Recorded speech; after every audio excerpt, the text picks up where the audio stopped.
On Tech News Today, Microsoft pushes out 4 major executives. California delivers some bad news to Uber, and cyber espionage comes to baseball. It's all coming up next on Tech News Today. This is Twit. Bandwidth for Tech News Today is provided by Cachefly at CACHEFLY.com.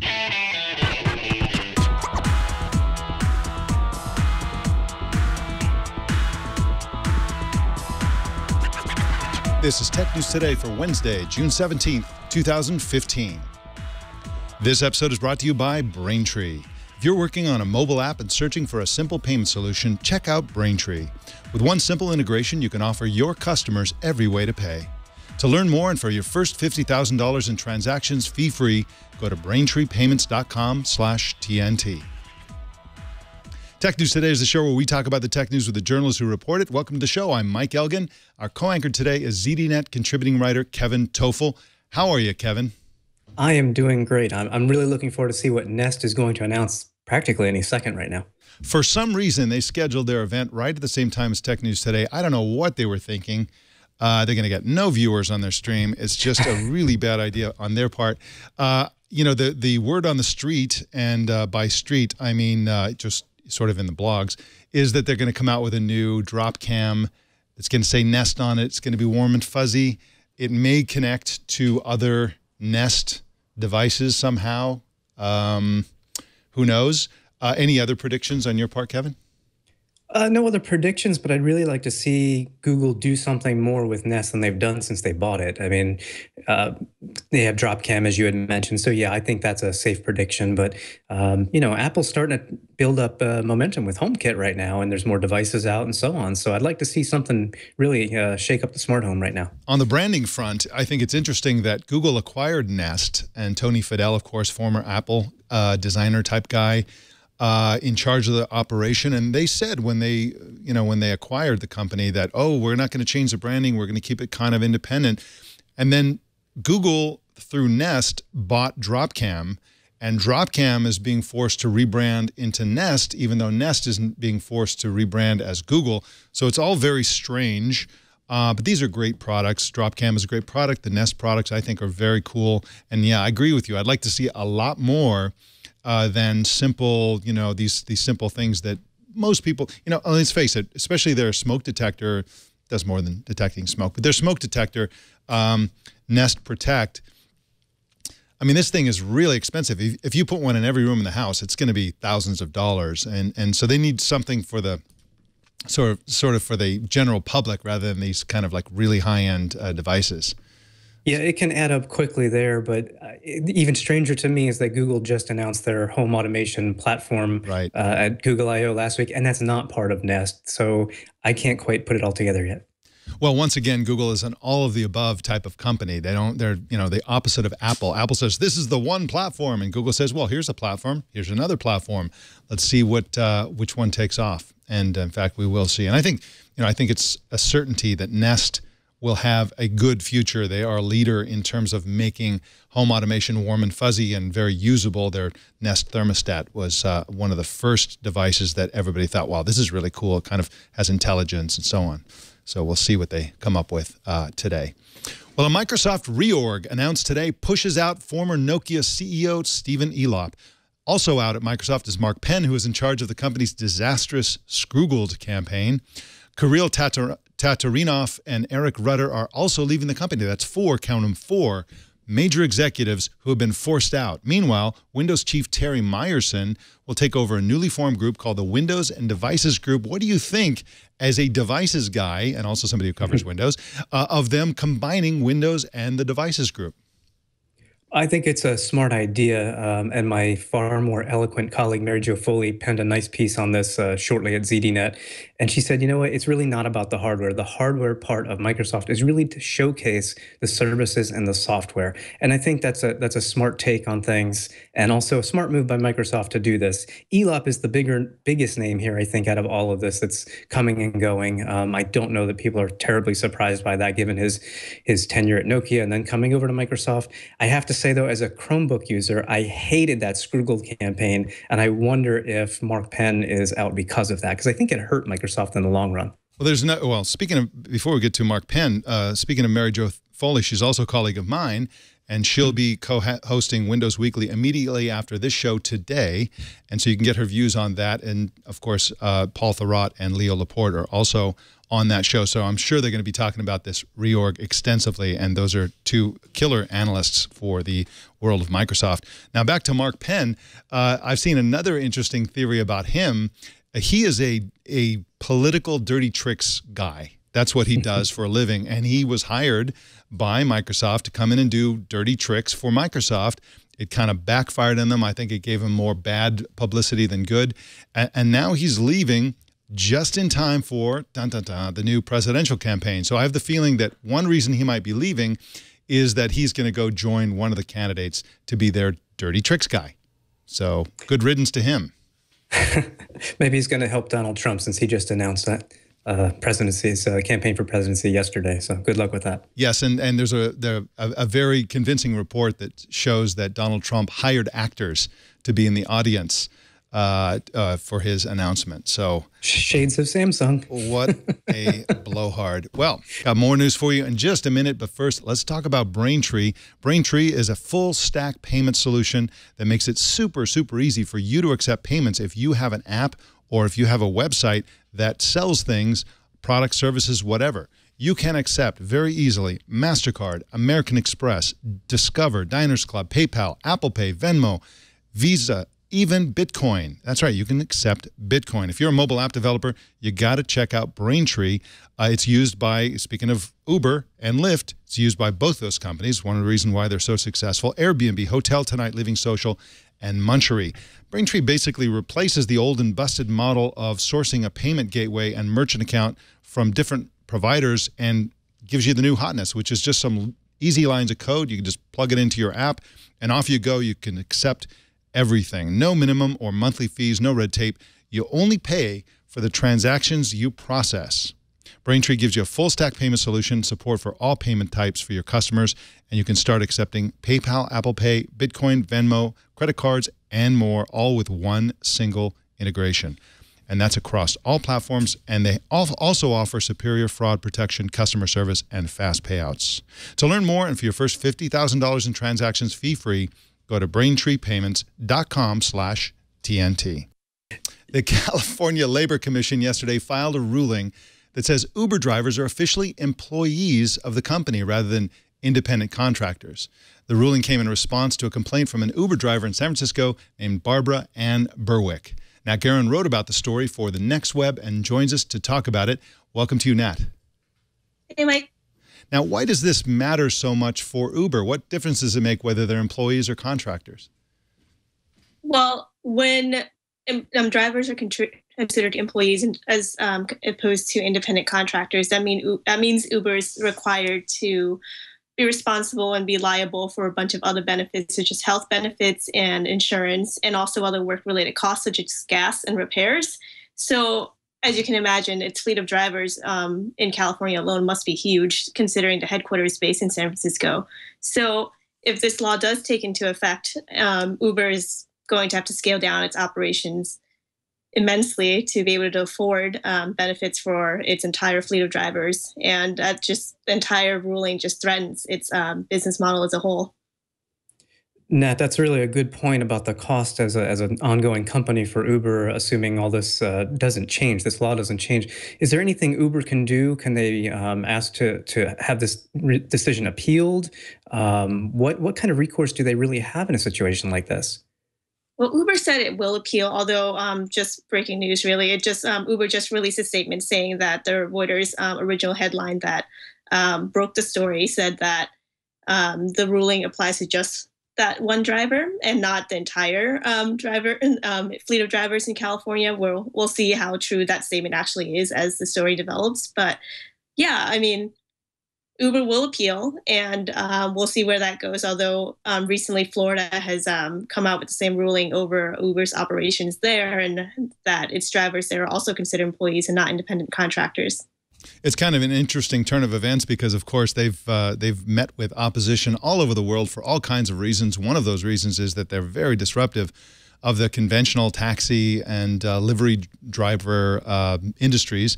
And, you know, they've sort of become a meme of sorts where, you know, this company and that company and another company is the Uber of whatever. And what people mean by that is a highly disruptive, highly successful company that's managed to get around the costs and a lot of the infrastructure that conventional industries have had by claiming a certain amount of detachment. This whole, they're just contractors, we just connect people who want to drive with people who want to ride kind of approach to things. And if this is allowed to stand, I mean, let's think about the worst case scenario here for Uber. Let's say this is allowed to stand and Uber now has to buy a car and gas and insurance and have like all the rest for the drivers as if they're regular employees. Is this fatal to Uber? What will this do to Uber? Well, first of all, they would, one, they can't afford it at this current scale. So this means that even with the recent round of funding, they wouldn't be able to afford it at all. Two, if they were to continue, they would have to scale down by a lot just to make sure that they can even afford to pay their employees. And at that rate, you know, this completely changes Uber as a logistics company, which it has always touted itself as a software business than anything. But now it becomes a transportation company, and that's a completely different thing. And there's no way that Uber can afford to operate at the rate it does now, if that's the case. And I think the biggest implications from this ruling is that, as you mentioned before, there's a lot of other startups that has the Uber 4X premise going for it. And if this ruling stands, this also threatens other startups with the same model. You know, what will happen to HomeJoy that does the same thing for cleaners, or, you know, TaskRabbit or any other companies that provide on-demand services and, you know, provide their contractors or employees with equipment to do their jobs, you know, because part of the ruling is that Uber offered these employees phones to use. And if they don't, you know, accept drives within like a certain amount of drives within 180 days, and their accounts can be deactivated, or if their ratings go below a certain number, they can get their accounts deactivated. So very much so, Uber has control over how their employees or drivers operate. So how will this affect other startups that operate on the same model? You know, we'll have to see how that affects them. And it's a scary thought thinking that, you know, if I were startups that operate on the same model, I'd be very worried. Yeah, absolutely. Are you in New York or San Francisco? I don't I'm in New York. Okay. And do you use Uber, or do you just jump in a yellow cab? No, I actually use Lyft more than Uber, just because it's normally more cost efficient for me. But yeah, if given an opportunity, I always seem to choose Lyft, and Lyft has also been brought up with similar cases. So yeah, it'll definitely be troublesome for them too. Well, Natt Garun is at thenextweb.com, and you can follow her on Twitter at NATTGARUN. Thank you so much for joining us today, Natt. Thanks. The FBI is investigating the St. Louis Cardinals baseball organization for hacking the Houston Astros for the purpose of corporate espionage, specifically to steal information about players. That information exists in a proprietary database application called Ground Control, developed by the Astros, which holds all the club's information about trades, stats, medical information, and scouting reports, and so on. If the FBI's suspicions turn out to be true, this would be the first known case of corporate espionage hacking involving professional sports. If not true, it's probably China. What do you think, Kevin Tofel? Is this going to end up being a sort of catastrophe for baseball, or is this, you know, what do you make of it? Are you, first of all, are you even a baseball fan? I used to be a big baseball fan, but I've kind of gotten away from it. And I have not seen the movie Moneyball. However, I do know that these kinds of statistics and information are really important to professional sports teams. I mean, there's the whole privacy aspect of actually hacking into another organization's information, but then actually having that information and possibly, you know, using it to learn more about players and strategies and so forth. I mean, it's just, if it's true, and we don't know that it is true, it would just be awful. I mean, there's no other word I can think of. The details of this case are actually quite convoluted and strange. A bunch of people who set up a similar database for the St. Louis Cardinals went to the Houston Astros, and then they left again, or something like that. I mean, it's the same people going back and forth between clubs with inside knowledge. That the hack apparently wasn't very sophisticated, so it probably wasn't China. And it's basically an old school, you know, brute force hack. So we'll see. But what's interesting about this as well is that if you look at the sports publications like Sports Illustrated and so on, they're just treating this like it happened. I mean, they're not even saying allegedly. You know, they're just saying, oh, they hacked them. They did this. So we'll see what the FBI concludes in all this and see if anybody's hauled off to prison. Well, the European Court of Human Rights has ruled that an Estonian news site called Delphi can be held responsible for comments made by readers. If allowed to stick as a precedent, the ruling could force all social networks and other sites operating in Europe to censor comments because they, as a company, would be held liable for anything anyone says on the sites. This scares the pants off of me, Kevin Tofel, because if this really goes through, this is, I mean, the European regulators are already kind of anti-internet. This would be catastrophic if this would lead to laws that essentially forced every social network to censor everything anyone said. Yeah, there's two aspects here that really scare me as somebody who publishes online for a living. I mean, first of all, to be held accountable for something that I didn't even say or write, if I was a site owner or a publisher, I mean, that's crazy. It's just simply crazy. I have no control over what people say. Yes, you can moderate comments and so on and so forth, but still, that's an issue. The other thing is, I actually learn far more from my readers than my readers probably do from me. I don't want those conversations to be stemmed and shut down because, you know, I like them to call me out when I'm wrong. I like them to teach me things when I'm unsure of something. And, you know, it goes against, it just flies in the face of what the internet really is all about, in my opinion. So I do not want to see this even continue on as a possibility. There's also the fact that if there is no space on the European internets where you can speak freely as yourself, then that just is really bad for freedom of speech. Because, of course, when you go to have those conversations, you go, you know, literally out into the street and talk to your neighbors. I mean, it would really be oppressive if they allow this to stand and become the law of the land. Well, we're getting a little bit of information from the next Nest event. They just announced the second-generation Nest Protect. That's the smoke detector. The new one looks smaller. We don't have all the details yet. We'll see those details on Tech News Tonight at 4 p.m. Pacific with Megan Maroney tonight. But in the meantime, we'll keep watching the Nest event to see what else they announce, including if they announce a camera. Well, the new U.S. net neutrality rules went into effect Friday, and already a San Diego-based webcam streaming company called Commercial Network Services is accusing Time Warner Cable of violating those rules. They say Time Warner is degrading video quality from the site to its users, and therefore it's a blatant violation of the FCC's net neutrality rules. I don't know if this is a legitimate complaint, Kevin, but if it is, then clearly it is. I mean, if they are they're downgrading this video site to make room for somebody else's content, then that is not good. Yeah, and it certainly didn't take long for the new rules to go into effect, and immediately somebody, you know, spouted out, we've got a problem here. So whether it's actually a legitimate issue or not, I don't know. But it's just interesting to me how quickly we've already got somebody raising the red flag right after the rules go into effect here. Yeah, absolutely. Well, in product update news, Dropbox introduced today a new tool called File Request, which enables anyone, including people without Dropbox accounts, to send files. So the tool basically sends, if you're a user of Dropbox, if you have a subscription to that, you can send your request for files through email, and the recipient can upload directly from the email. They don't have to be a Dropbox user themselves. This is great, Kevin Tofel, because this widens the net, and it also is great for them in terms of marketing, because people are going to be getting these requests, and they're going to say, hey, this is pretty easy. Maybe I'll use it. So yeah, absolutely. As a consumer, I love this because I usually tell people, well, we can just share files in my Dropbox. And they're like, you're what? I'm like, my Dropbox. I mean, don't you know what that is? Not everybody knows. Well, now you can just send them a link. They don't have to have an account or sign up. On the flip side, you're right. There could be some stickiness here for Dropbox to actually get some new customers out of it once people see that it's easy to use. In mergers and acquisitions news, Connexity, which owns shopping and price comparison sites, including Shopzilla, has acquired Pricegrabber. The terms were not disclosed. Kevin, this is part of the ongoing consolidation of this industry. Eventually, there'll be one, and they can, you know, they don't have to be, you know, they don't have to work that hard to offer low prices.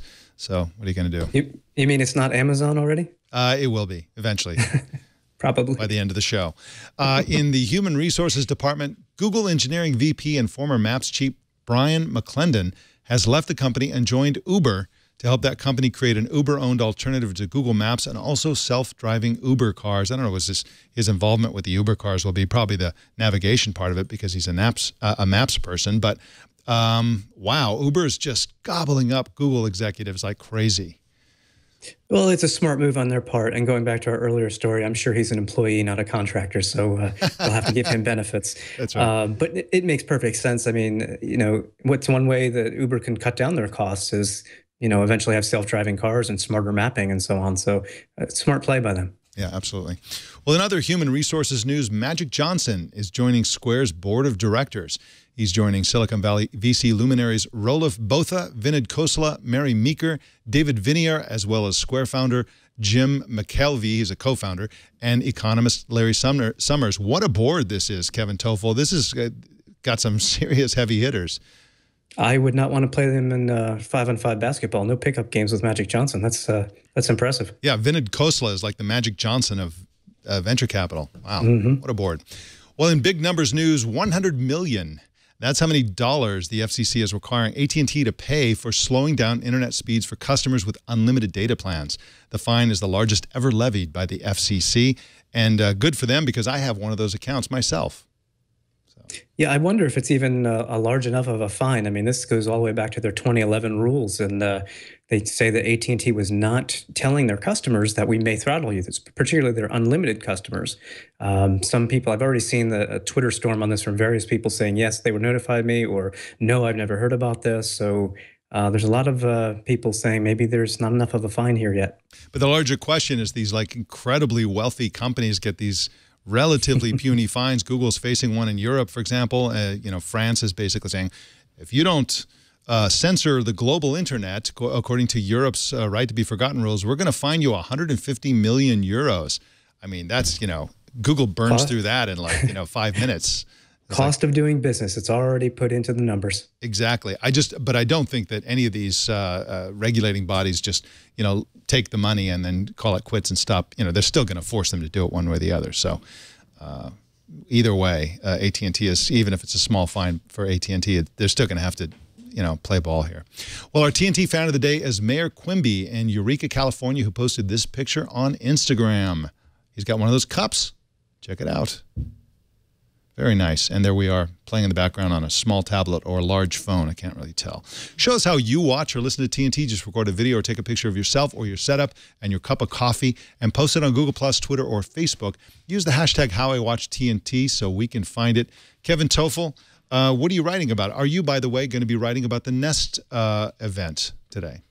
I probably will not be writing about the Nest event, although I do a different podcast with one of my former colleagues, Stacey Higginbotham, every week called the IoT Podcast, and I'm sure we'll be talking about that next week. Again, Nest, from what I've seen just now, they are announcing upgrades to their entire product line, so there will be plenty to talk about in the coming week for that.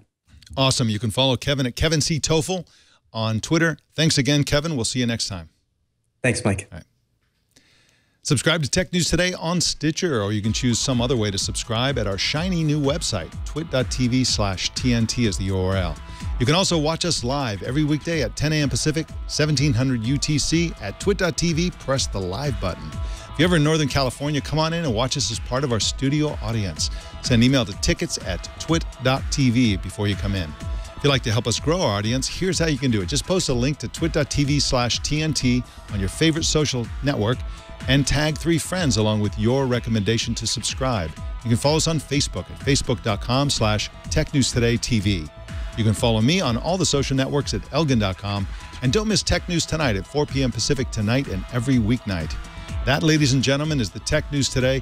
This show is produced by Jason Cleanthes and edited by Anthony Nielsen. My name is Mike Elgan. Thanks for tuning in. We'll see you tomorrow.